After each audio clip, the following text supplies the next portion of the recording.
And, Test we're 1 2 starting. 3 1 2 3. Great. Sound good? We're all good. Let's get started, Steve. Okay. Well, good evening and welcome. This is a forum for the candidates running for Flemington Borough Council in the 2021 general election. My name is Steve Chernosky. I'm a tap-in contributor, a resident of Lambertville, and tonight's moderator.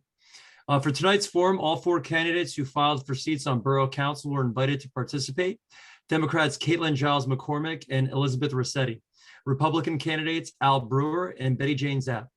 The Democratic candidates accepted our invitations and the Republican candidates declined. Tonight's Tap Into candidate forum is for informational purposes only, and there'll be no endorsements made by Tap Into. The questions for this forum were put together from subject matter obtained from residents, recent Flemington Borough news stories, and additionally, the Hunterdon County Chamber of Commerce has partnered with Tap Into to provide business subject matter questions. For their participation, we thank them very much. The candidates have been informed and agreed to forum guidelines. 2 minutes for each candidate, opening statement, 90-second answer for each question, and then closing statements. I thank the candidates for taking the time out of their busy schedules to join us this evening. Let us begin with candidate opening statements in alphabetical order. So Caitlin, you can begin. Hi, just a big thank you first and foremost for putting this together, for the invitation from Tap Into. Steve, Joey, thank you for having us today. And also to everyone watching, all of the residents and stakeholders in Flemington, thank you for your interest and your faith and wanting to make Flemington better. So when I was elected 3 years ago, the world was a different place, ultimately. A lot has happened in those past 3 years, but I think that we've been able to break some of Flemington's kind of common pitfalls and the trends that have kind of kept Flemington stagnant. We've seen some turning points in the last 3 years in terms of real meaningful, thoughtful, fitting redevelopment in the area. And it hasn't always been perfect. There have been missteps. Things have sometimes been slow.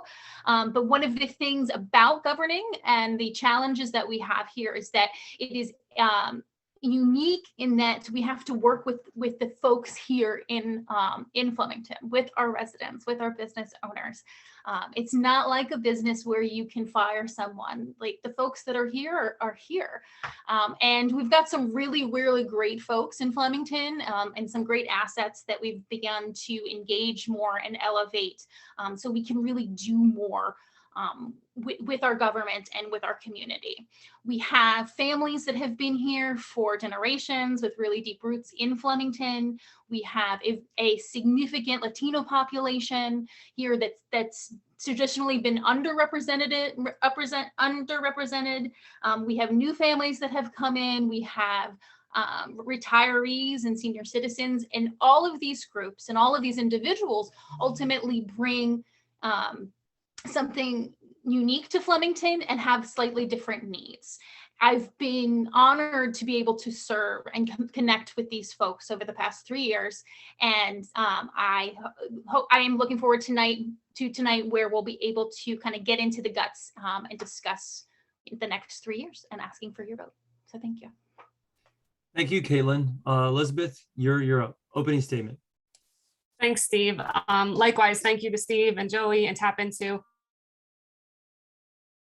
I really appreciate this forum to connect with our voters and constituents. I appreciate people taking their time out of their day to be educated before they vote. I ran for council last term. You've probably seen me in these forums before.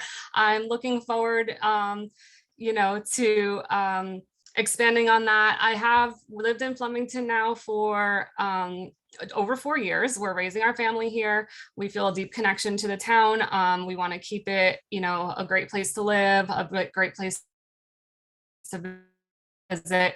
We love this as well. I love that things are becoming, I feel like, a little bit more integrative, diverse. I feel like we're really on the cusp of changing, turning that corner. And that's what we're really excited to be here for that. I have worked for several years now behind the scenes with the Democratic Committee. And, I really look forward, I'm excited at the prospect of kind of stepping into the next level of that and being involved as we kind of go through this like breakthrough time in Flemington. And, we're making all these really critical decisions and figuring out, the direction of this town. Where do our residents want it to go? How can we best serve them? And, revitalize here as well, but stay true to our roots. Thank you. So the first question of the evening is about how you taking council in January, if elected, and the shadows that the remnants of Hurricane Ida have over Flemington and a lot of communities across the state of New Jersey. So recovery efforts will still be necessary in some parts of Flemington if you are sworn in January. What efforts would you prioritize? Is there anything to be done now that you would change? And Liz, I'll leave this question for you first. I've got to say, I've really been impressed with the response of the borough in the aftermath of Ida. Again, I've been here almost going on 4.5 years, and we've never seen a drop of water in our basement, and we did have some flooding. It really was a historic storm, something I think none of us were expecting or prepared for. But I was really pleased with the response afterwards, special pickups for trash, helping people clean out and remove all that waterlogged material in our basements. I think that, there was a great job done with dumpsters being around town, all that to help people. I think moving forward, I know I got paperwork on my doorstep on how to, apply if you need assistance and help with overcoming that. Thankfully, we were able to take care of our issues, but I know some people got hit harder than I did as well. So I think in the big picture, keep plugging away how they've been doing. But I think a big component of this is addressing environmental issues, climate change. We've been seeing more and more of these big storms, and I know we're a small municipality, but we have to do our part in the bigger picture to really make a change and help prevent these things from happening in the first place. Thank you. Caitlin, same question to you. Absolutely, yes. And I will also give a shout out to our borough DPW in their quickness, and our police and the fire department and rescue squad in their actions during the storm while the rain was coming down, and the fact that we were able to think ahead. We have a municipal hauler. We have a municipal contract with LMR to collect our trash. So we had somebody we could call right away to say, hey, we need extra, we're going to do some extra pickup. We know people are going to have things that are damaged. Let's get some extra dumpsters on site and things like that, so that we could get in early. And a lot of municipalities didn't get that because they ran out ultimately. Trash collectors ran out of those types of supplies because there was such a demand and such a need at the exact same time for folks. Really the biggest thing, and that needs to continue. And that I think that being able to turn on a dime, coordinate with our municipalities in terms of recycling some of the electronics and things like that. We were able to coordinate with some of our with Raritan Township and things like that are essential, and we're doing them, and I'm very proud of that. Looking forward, it is about stormwater management, and we are currently looking at that resiliency and how we can utilize the state's guidelines to better manage our stormwater, because this is not a problem that's going away, and we have to do as much as we can to prepare and be more resilient in the future. Thank you. And this is maybe related, this question. You might do pickup in public works and trash collection a little differently than other municipalities in the county. But this question is, how can the borough better utilize and support its public works department while making sure service is consistent? And Caitlin, this will go to you. Sure, absolutely.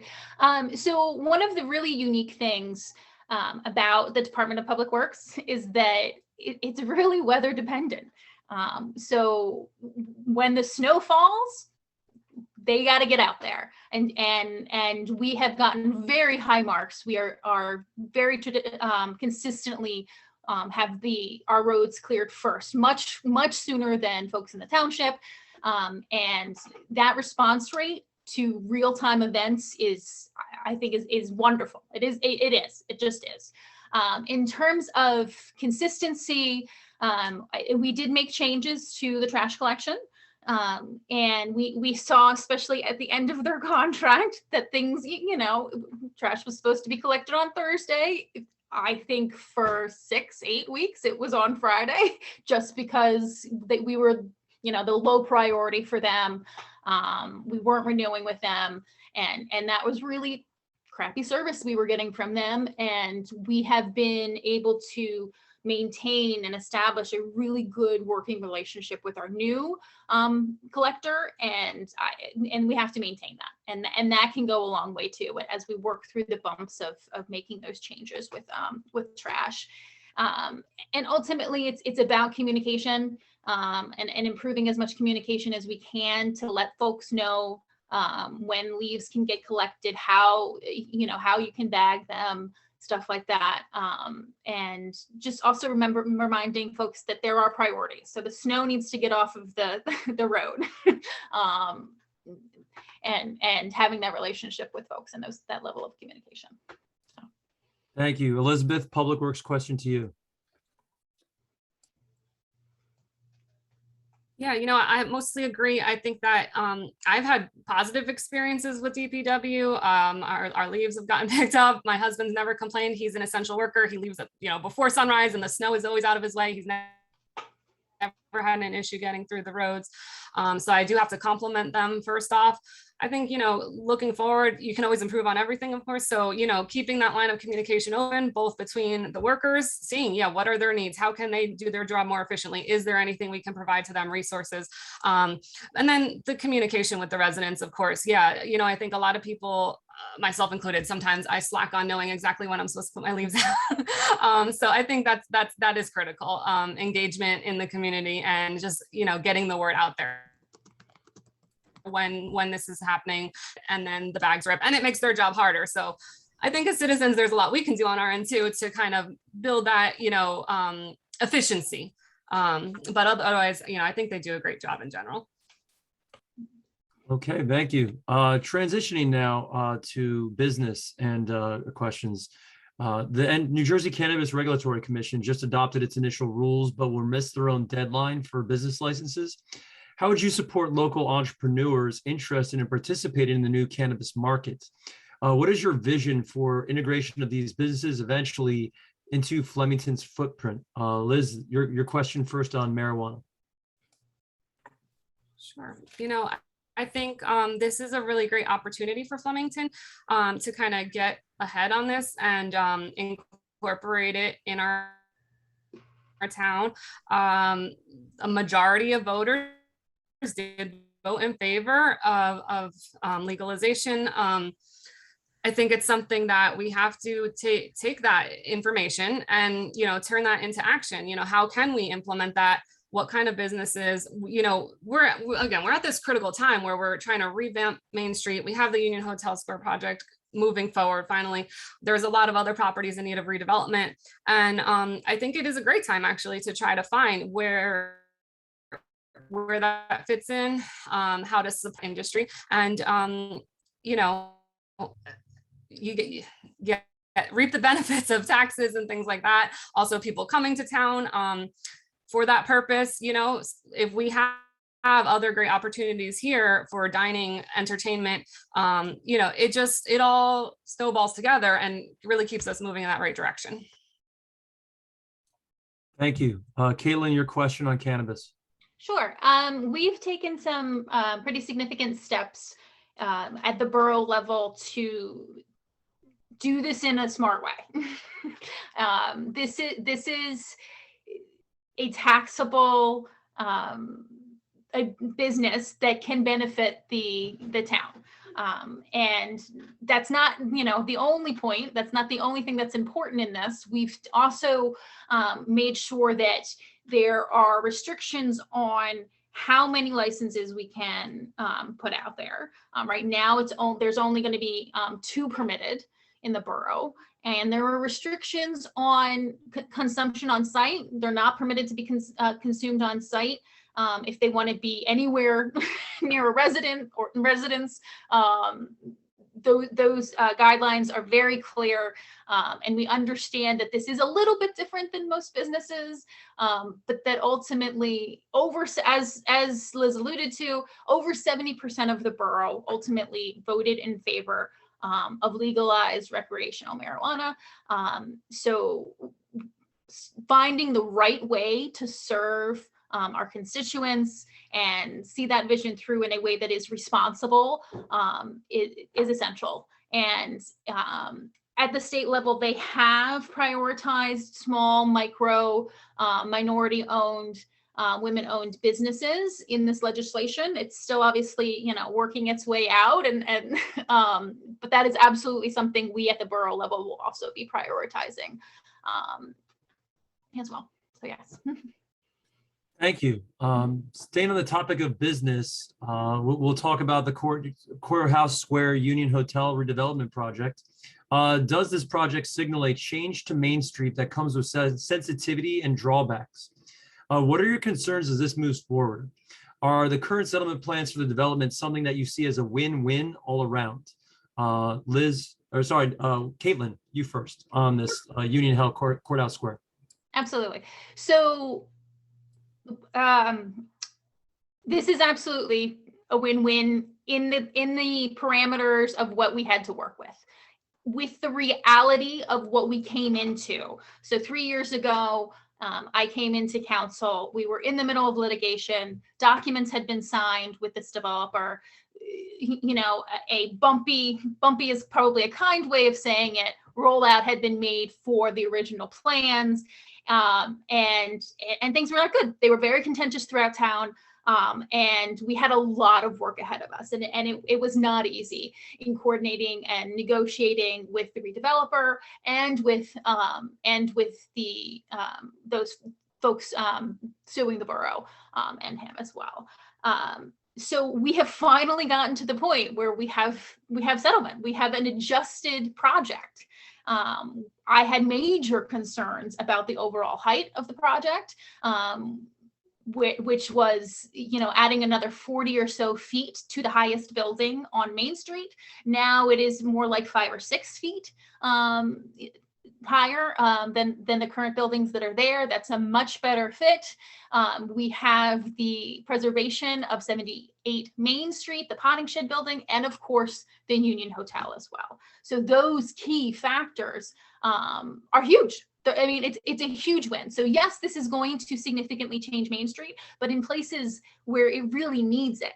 The Union Hotel has been empty for 12, 13, 14 years, something like that. That's not okay. The status quo is not what we want in that situation. So we need this level of change. And I'm really excited that we've been able to see the work that's already being done and for that to continue. Thank you. Elizabeth, this question to you on the Courthouse Square Union Hotel. Thanks, Steve. Yeah.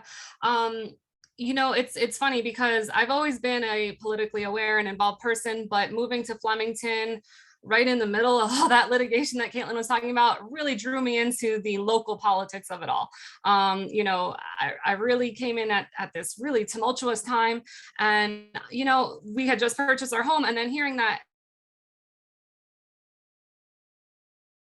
an 8-story building might be constructed literally a block from my home was nerve-wracking. I love that it's a safe area where I can go on walks in the evening with my child. I would like to congratulate the administration now. I know they've been working really hard to negotiate the best possible outcome, and I am happy to hear there's less density, there's less height. There's been quite a few significant changes in the plan that they've been able to negotiate out that does make it much more acceptable in my mind than the original plan. I think that it will change Main Street. I think though that looking forward, we really have to come to grips with this idea of uniting the old with the new. We need revitalization. Everyone wants a more vibrant Main Street, but we also love our historic charm. So how do we do that responsibly, appropriately? I think that in terms of the Union Hotel Courthouse Square project, we made the best as we could with what we had at hand. But looking forward to the next projects, the other areas of redevelopment, we really need to make sure that we do that diligently and really with care and concern for, making the right steps that is appropriate for Flemington. Thank you. Staying on the topic of development, Liberty Village will be coming before Borough Council to consider future funding and redevelopment plans. And for people that don't know, this is one of the first big outdoor malls. I had to learn a lot of the history of this. I didn't even know that how big it was in the United States. People used to come from all over. Explain your vision for this key piece of Flemington and what you believe will be the most substantial elements of turning around the years of diminished presence and attraction at Liberty Village. Liz, this goes to you first. Yeah, it's really disappointing to see, of course, the state it's in right now. I think a lot of people talk about that a lot. There's a lot of stores closing down, but I also see a lot of potential. It's a very large lot. It is deemed an area of need of redevelopment, so that gives us some different options with that property. I think the key to that is figuring out what will help Flemington. We're at this point where our lives have been turned upside down with the pandemic. We were already on this shift to more of like a virtual shopping lifestyle anyway. How do we incorporate? Do we need retail? Are people going to visit retail? We're also surrounded by Raritan Township that has really kind of boomed with all these big box stores and businesses. And in a lot of ways, I feel like that has been a detriment to our local mom and pop, smaller businesses on Main Street. And then in turn, Liberty Village, everyone has Amazon on their phone. Everything's on your doorstep in 2 days. I don't know, how to kind of change that. I think that kind of maybe more people are looking for more experiences, things to do, perhaps, activities for families to go. We have a really vast population here of people raising children, single and a grown adult individuals. We have an aging population. We have all these people that we want to find things for them to do. Everyone wants to be in town and everyone wants things to do. I think it's great to think about stores and restaurants, but I think we need to think outside the box a little bit more as well as to what else can draw people into Flemington and what will be utilized. We don't want to open up more businesses that are just going to end up shutting down if people aren't patronizing them. Another key to that too is housing, walkability of the town, making sure that people can have easy access to whatever becomes. Thank you. Caitlin, to you. So I'll echo that in that when you think about 50 years ago, what Liberty Village was, it is sad to walk through, but there's also a lot of potential there. The fact that it is not in the center of town, it gives it some, and it doesn't have the historic structures that Main Street does, that other parts of town do. There's some real potential there for some real excitement there, and inclusion into the rest of the borough, and connecting that maybe a little bit better to the rest of the borough. And the experiential and the public space of that lot is essential. So you have to have something in there that, whether it's a park, whether it's, and it's something for kids to do. You need that multiple use environment there, and it will likely have some sort of housing component, I would imagine, just because of knowing developers these days. But keeping that flow with the rest of the town, Stengel is right there. The potential is just huge, and it's really exciting to think about places that people can visit and explore that are really different than what Liberty Village is. Because as sad as it is to say goodbye to that, it served Flemington well. As an outlet for so long. It was a great draw, and ultimately we can find something else that's a little bit different that brings people regionally into town, and is a great experience for folks to do. So I'm looking forward to it. Thank you. I'm going to try to blend some of your answers with one of these questions here. You mentioned, so like, how is the balance of development and also the environmental factors that you brought up in earlier? Like, right, you have a lot of these, you know, the big rain that we saw from Ida, like how do you develop in a smart manner? And then also like you mentioned, you know, people crossing big highways. How do you also make, you know, and I know these might all be Flemington residents, a lot of them would be Raritan, but you know, people have to, I drive and sometimes see people running for their lives across Route 12 or Route 31. And I know those are state or county roads, but how do you like balance that development with, you know, environmental concerns and also safety? It's a lot, so I might give you 30 more seconds, but Caitlin, go to you first. Excuse me. Sure. Absolutely. So this is, you know, it's kind of how the sausage gets made. It's all of these different components that are all really important to life in Flemington or in any community ultimately. One of the really unique and awesome things about Flemington is that we've got this, you know, we've got 202 right there and everything. But if we are able to increase density in a smart way in Flemington with, you know, with the considerations to better stormwater management, the respect of our wetlands, and all of those things that we have to work with the state on, and that are just have to be done in order to preserve, you know, any form of life in Flemington. Ultimately, it allows us, when we increase the population here, it actually allows us to maintain the farmlands and the awesome greenery that is the Hunterdon County as a whole. So finding the way to do that and keep folks in town and making them have that experience and having affordable places to live in town, so perhaps they're not running across 202, and making sure that those intersections are as safe as possible. But additionally, if we hit that sweet spot with residents, numbers of folks in town, again, not just haphazardly, but that then you can have those conversations also about public transportation, better public transportation, and signage, and all of those things that come with that.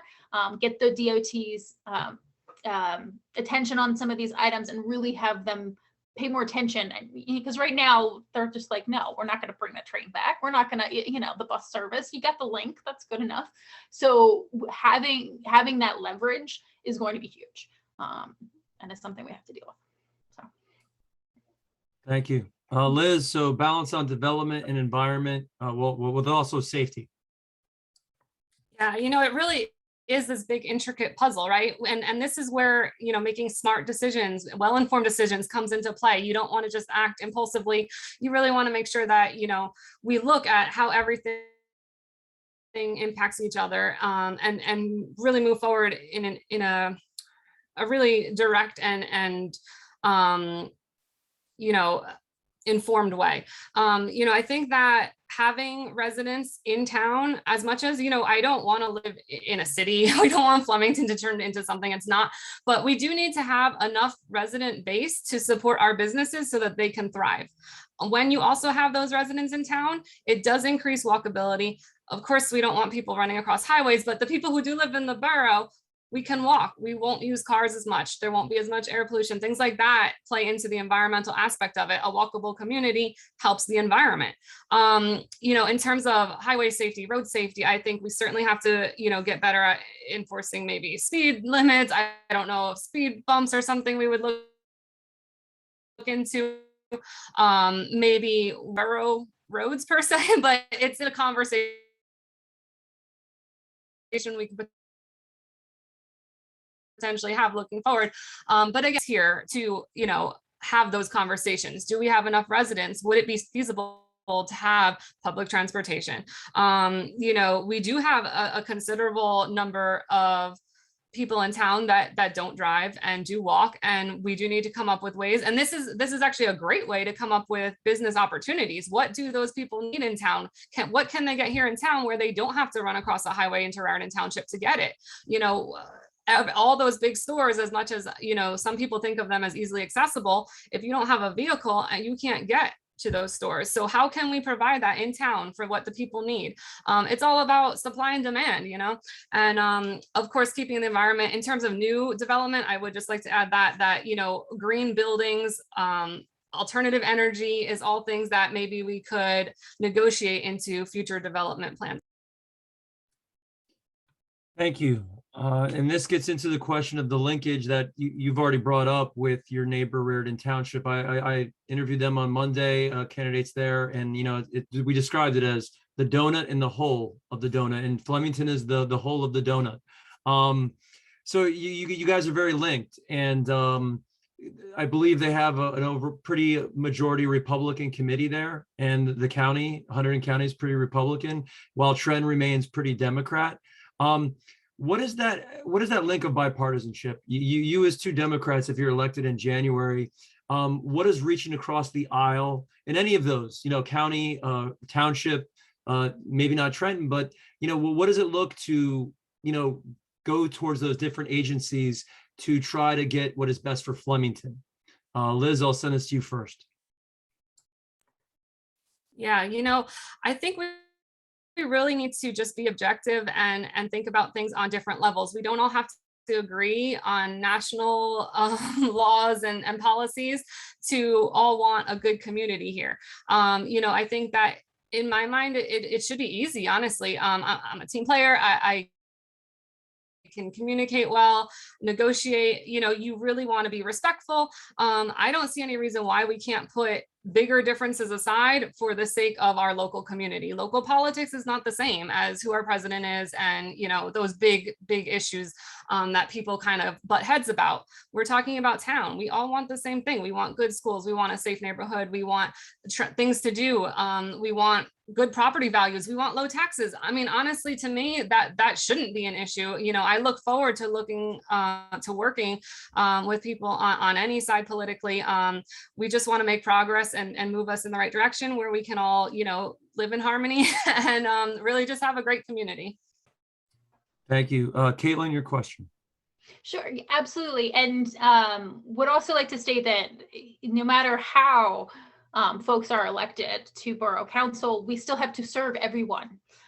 So no matter what the breakup is in terms of votes or party affiliation, those issues that Liz just spoke to are ultimately things that impact everyone, and we have to serve everyone, no matter if they voted for us or not.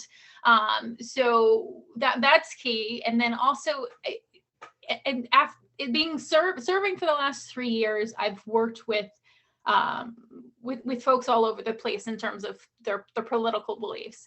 And the number one thing that has gotten folks respect, when I've earned their respect, is that work ethic, is that willingness to work, to look at the reality that's here on paper. What can we do about it? How can we improve people's lives? And that is the commonality, whether it be at the county level, whether it be Raritan Township. Like, we have had very successful relationships with these folks. Is there room for improvement? Sure, absolutely. But these are not unworkable relationships currently. So of course we want to foster them. Of course we want to maybe push the county in particular on some things around town, because they own a pretty high percentage of land here in the borough. But that can be done. You're not going to agree on everything, but you can still be at that same table there.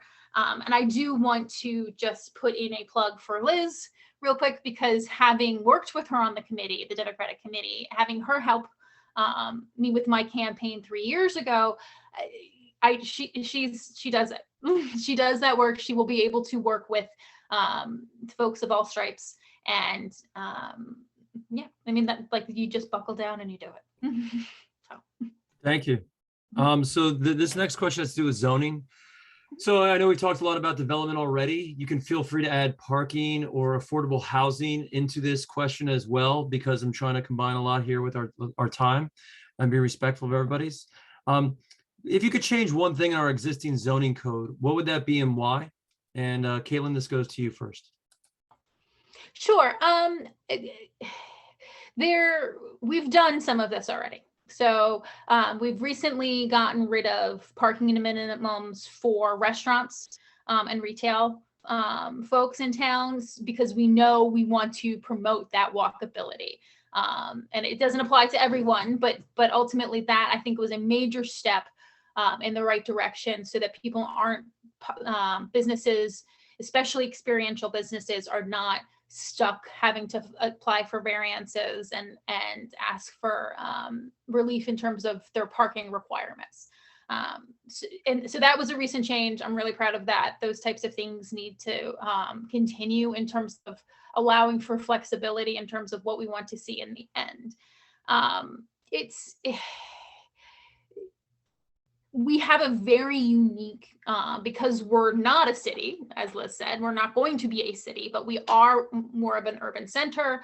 And we're not completely rural, and we're not completely suburban. So we have kind of these really unique challenges in navigating that. And sometimes our zoning, I think it could be simplified across the board, maybe allowing things to be a little bit more flexible across the board. But we've been able to utilize things like overlays to allow for mixed use in certain areas that didn't have it previously.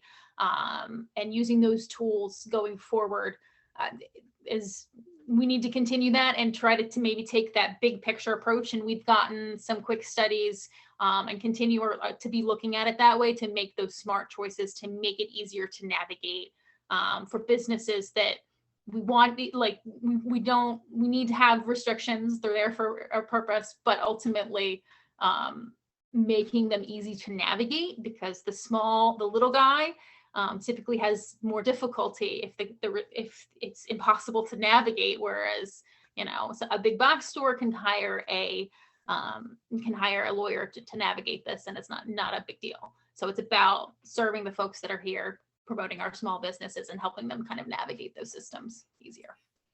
Thank you. Liz, same question to you on zoning.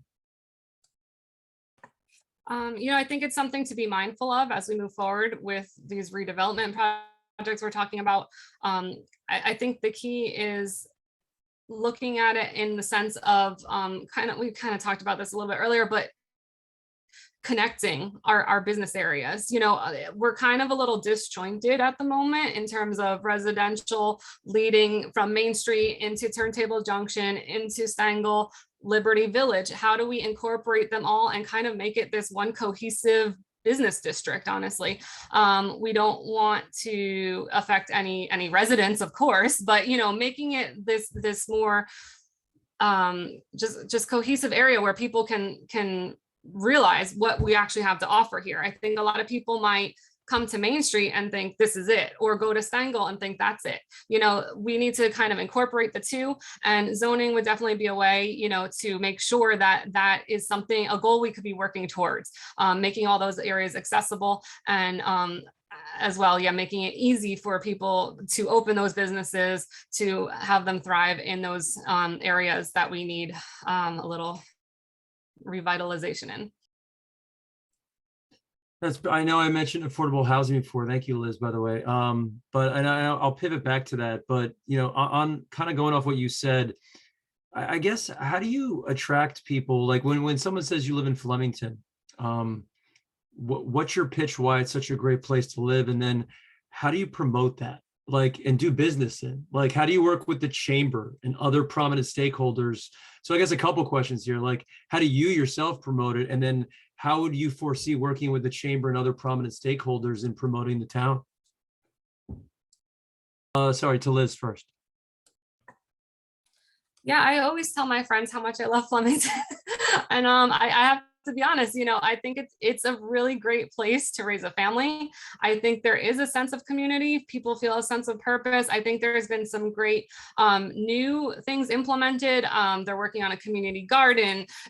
Simple projects like that can really help people feel a part of the big picture.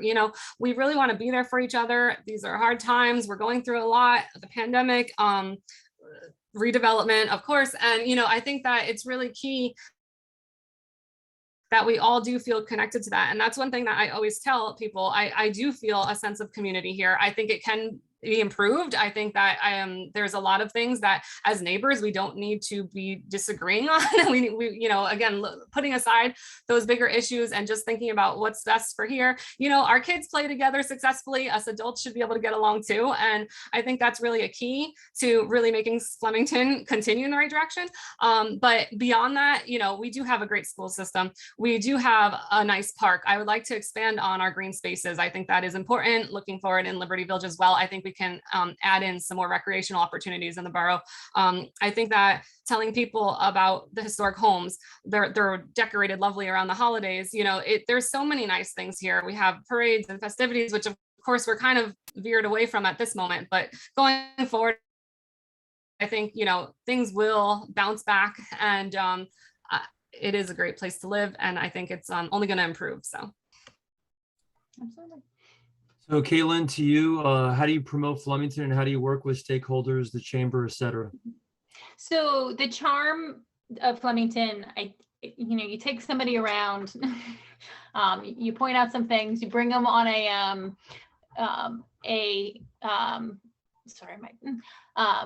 on a day where there's a parade. One of my very first times in Flemington about 16 or 17 years ago was the holiday parade. And it just floored me. And I was like, this is a place I want to live. This is a place I want to be and be a part of. And so I tell them that personal story. I talk about our charm. I talk about our connectivity, just like Liz said. And when it comes to coordinating with businesses and the chamber, and those, you have to do those things. We have the county here. We have the county here. We have, sorry, I have someone at my front door. And we have to communicate as best as we can with them, and give them space at the table, but also push them in terms of understanding that maybe there are some other stakeholders we haven't engaged as much, thinking about the percentage of renters that we have here in town, and making sure we're always asking questions and thinking who's not at the table. But you have to talk to you have to talk to these players, and we've been able to maintain some connectivity in terms of the liaisoning with the chamber and the economic development office that's here, and things that promote our area and businesses like that alignment is there. We have to work together. Thank you. So Caitlin, this goes to you. How does Flemington meet its affordable housing obligations? Obviously a hot button topic all over New Jersey. It came up at the gubernatorial debate last night. So how if you are on remain council president, how does that look going forward? So it is undoubtedly a hot topic here in the state. In Flemington, we're in a better spot than a lot of other municipalities are.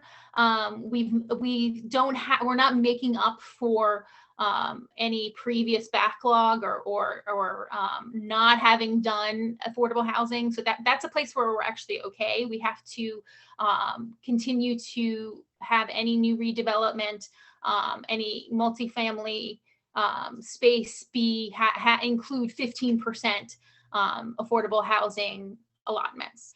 One of the things that really excites me about the affordable housing options in Flemington or in this state is the ownership programs that they have. There are some funds out there that there's some ways that when you work with developers, they can actually create funds that will allow for folks to buy their home. So it's not just a subsidized rent. It's not or reduced rent. It is something where they get assistance with down payments, so that monthly amount that they are putting in, they are getting that equity back. It is a deep investment into the community. Not to say that renters are not invested in the community, but it changes the relationship with the community. I think it is incredibly empowering, and that really excites me in terms of exploring that more. And with all of the redevelopment that we have on the table right now, that's around the corner, we have to think about the impacts on rents, and we have to think about the overall affordability of Flemington, which is compared to the rest of the state, pretty good. But we have to make sure we grow together, and that doesn't start to exclude folks that are already here. So. No, I think I saw that personally in Burlington County with a friend, and they paid his closing costs. And I was like, wow, programs like this exist? Like, I didn't know that. Like, so, I think but a lot of people yeah, no, right. Liz, same question to you. This is kind of a personal topic for me. I grew up in a single parent household in affordable housing, and it's a program that I think is vital. It's really important, and as Caitlin stated, we're actually doing fairly well, but with our future development, we do have to be mindful of that, incorporating affordable housing in new projects. I think it's important to keep it integrative. I think that's a great strategy, if you will, coming from that background, and then seeing, where I've ended up. We own our own home now in Flemington. It gives people, it's a stepping stone. The affordable housing, it gives people something to hold on to have dignity, to live in a thriving community where you want to be, and really get to that next step, that you want to be at. In terms of what Caitlin was talking about too, with the home ownership programs, in addition to rental programs, that's something new compared to when I was growing up. And I fully support that. I think that's a great thing to really, really help out and give people that just, that little step up in the right direction. It can really change people's lives for the better, and improve our whole community, getting people that little assistance that they may need, and really bettering the community as a whole. So Thank you. So Liz, this question is going to be for you first. How would you characterize the years in the current administration? That would be Mayor Driver's administration. What was a policy that you agreed with? What was one that you disagreed with? So question on the current mayor's administration. I've been happy with the progress on the Courthouse Square project. I think the whole administration has been working really hard, putting in a lot of effort and working as a team to really make progress in that area. I like the way that Flemington is moving. I do. I think that I feel a better sense of inclusivity. I feel like the diversity on council has improved. We have people, it can still improve more. I'm not trying to say that, but we have people from different walks of life. We have people raising kids here. We have people who have grown kids. We have different perspectives. And that's one thing that I do appreciate with this current administration. I think that they've been really supportive of all these different social kind of things going on in our kind of keeping that going, and really just making Flemington, a welcoming place for everyone. Thank you. Caitlin, question to you on this administration. Sure. I think the amount of work and the amount I want to make sure I say this carefully, because I don't want to the amount of work that it takes when you have when you're in your own life, when all of these other things are going on. And I think it's very important to be connected and have that diversity of opinion, and in terms of life stages and things like that, making sure that's represented and making sure that that's heard is really important. But these are the things that we are working on at the municipal level have a huge impact, have the potential to have a huge impact on the day-to-day lives. And not all of it is really exciting and flashy and things like that. And the amount of work that I have seen come out of from the mayor in particular, but I think as a council as a whole over the last 3 years has been pretty astonishing. And one of the biggest ways that I've seen that has been in the response to COVID. And the mayor was very much at the forefront in terms of thinking about protecting borough employees and protecting our community, and trying to navigate some of those state restrictions that, especially those that came like early on, that really didn't seem to jive and be right at the municipal level, pushing back against those and trying to help navigate that. We rose to the occasion when it came to COVID response, and we're continuing to do that. And I'm something I'm very proud of. So. Thank you. As a moderator, that was the question I was most looking forward to if your opponents were here this evening. Caitlin, we'll go to you next. So if elected this year, what are you most looking forward to in service on the Borough Council during the term ahead? Like, what issue is there? And then you can elaborate on maybe two others. So maybe a top three. You've probably already mentioned it, but if elected, a big priority for you, and then maybe a couple others. Sure. So I think we've made some great strides. One of my pet peeves early on was the website. When I came in, we revamped the website. I definitely think it's a big improvement. There's some things that we need to do more with that. There's some general communication, because while Facebook communication is great, it's quick. We have Swift 911, which is the immediate communication when there's a delay with trash or a street closure or stuff like that.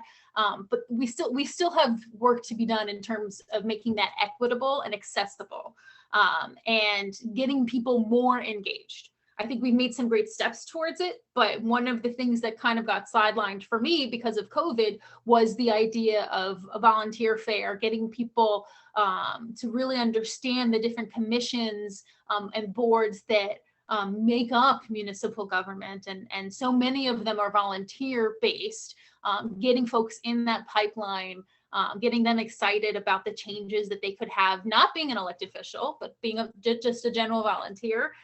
That it's a little not flashy, but it's really exciting, and it can potentially have a really big input. The other thing that is a little bit pie in the sky, but also it's not, is thinking about municipal broadband and municipal internet access. And we've already pushed Comcast and asked for some hotspots and things there from them. So we've already taken some of those steps and are pushing for it. But to me, the digital divide is very real. It's real in our town.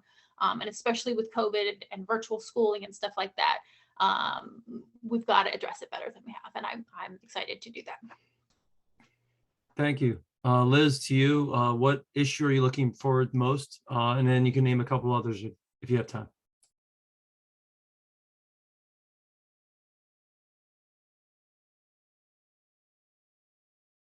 Did we lose Liz? Look, she looks like she's frozen. All right. Well, Yeah, I we'll just look forward to good. All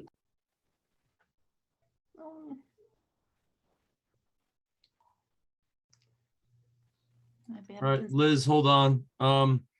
We're losing you. Maybe I do see that.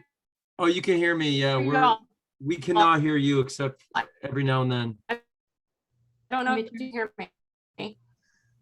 Maybe turn off your camera. That might help connection, because we can't really understand it. Speaking about broadband. Exactly. Whoa, she's Jinxed. No, it's very, very important topic. I'll ask one more question. I was going to prepare for closing statements. We started about 5 minutes late anyway, so I was preparing Joey to go 5 minutes over. Let's talk about more on council budget. You already mentioned COVID. There's American Rescue Plan money coming there next year as well. Came this year and is coming next year as well. What would you prioritize in council budget, and what might you seek to cut back on? So when we talk about the current budget, so, I mean, there's a couple things in your question. When we talk about our current budget, we are not frivolous spenders at the municipal level. We have excellent bond ratings. We have audits every year that have come back very consistently with positive feedback or no feedback because they don't have any suggestions for improvements. There's always room to change priorities. And when we talk about the potential impact of municipal government, the trash, the snow, the police, all of those things are a level of service. We see police walking down the street. They have, you can get to know them at a level that you don't in other places. Our borough staff, we only have, I believe, 2 full-time employees in Borough Hall. Everybody else is part-time, and we prioritize and make those things, we kind of pace things together. So in terms of cuts, I think the services we provide are more important. It doesn't mean we can't save money. It doesn't mean we have to raise taxes every year. If we increase the number of ratables, if we increase property values, then that funding goes up so that we can do more and we can be smarter with those things. I didn't get to the rescue funds, but I see my time's up, so we'll do that. Thank you. Thank you. So Liz, this question went to, what would you prioritize in council budget? What might you seek to come back on? And I also said, keep in mind that American Rescue Plan money came this year and some is coming next year as well. Sorry about that. I think I need to get on board with Caitlin with that broadband internet project. Anyway, I think that this again is a delicate balance. We want to make sure that we're providing our residents with the best quality services at the best price. So in terms of, cutting back, everything can be looked at, everything can be negotiated, but, ultimately we don't want to sacrifice the quality of the services as well. So, I think that's a really critical thing that a lot of people maybe overlook when they're not seeing, what goes into negotiating contracts behind the scenes and, what options we have. There's really no way to get that out to every single person. This is why we made this decision, or this is why there's so many decisions to be made, So I think it's really critical that, we all look at it though with a fine tooth comb and really make sure that we're doing our job so that our community can trust us, that we are doing the best in terms of getting the most for the money and making sure that we're not sacrificing though. We don't want unpassable roads in snowstorms. We don't want deteriorating roads that people are blowing their tires out. We don't, there's all these things that are so important that we can't skimp on. And, unfortunately with the pandemic as well, costs have gone up for everything. You can see that even at the grocery store, prices have gone up. It's really a tough time. And, we just have to do the best we can and really make sure that we're having those conversations with different vendors and providers of these services. Thank you. And now we're going to get to candidate closing statements on the evening. I want to thank both of you for being here and participating. First closing statement, Caitlin, you may begin. Sure, absolutely. So in 3 weeks, a very short 3 weeks, folks will be going back to the polls. And I have been incredibly excited and proud of the work that I've put in over the past 3 years, getting to know folks that I didn't know from my daily life, particularly getting to know a lot of businesses and understand their needs more. We've started something pretty awesome. We've got some good momentum going. COVID kind of took us on a swerve away from those things, but we have an amazing community that is here. The resources that are here are incredibly strong with our people that are here. And we have to continue to elevate and continue to use what is here for the betterment for everyone. And working within those realities and putting in that hard work, making sure things are accessible. Those are the things that drive me. Those are the things that I believe I've put into my work and people can see when they work with me. And I just ask folks for their vote again and in confidence in November, and give me a buzz and we can chat. And we're a weird little family here in Flemington, and it's awesome and it's amazing, and we can only continue together. So Thank you. Thank you. Elizabeth, your closing statement. Thanks, Steve. Yeah. I'm really looking forward to the opportunities that lay in front of us as a community and as individuals serving on council. I think I commend Kate as a citizen to maintain that momentum, and I do ask for your vote. I feel that, I have determination, I'm even-tempered, I'm respectful, I can cross those lines and communicate and work with everyone. I think it's important that we maintain that feel on council where we don't all have to agree on everything, but we want to keep the movement going in the right direction. All right, yeah, that's a shame. So what Joey, what you can reach out to Liz on is maybe posting her closing statement on the where the video will live. So by the way, that's what I'll talk about now. I'm Steve Chernosky. I've been your moderator tonight for Tap Into. This video will be up at some point, probably tomorrow, on the Tap Into website and on Tap Into Flemington Raritan's Facebook page. And you feel free to comment there and post what's there. And I want to thank again Caitlin Giles McCormick and Elizabeth Rossetti for participating tonight. Thank you so much. I'd also like to thank the Hunterdon County Chamber of Commerce and Tap Into for hosting this, and the Commerce for their support. And don't forget, everybody, Election Day is Tuesday, November 2nd. I very much thank you for being here. Take care, everybody. Have a great evening.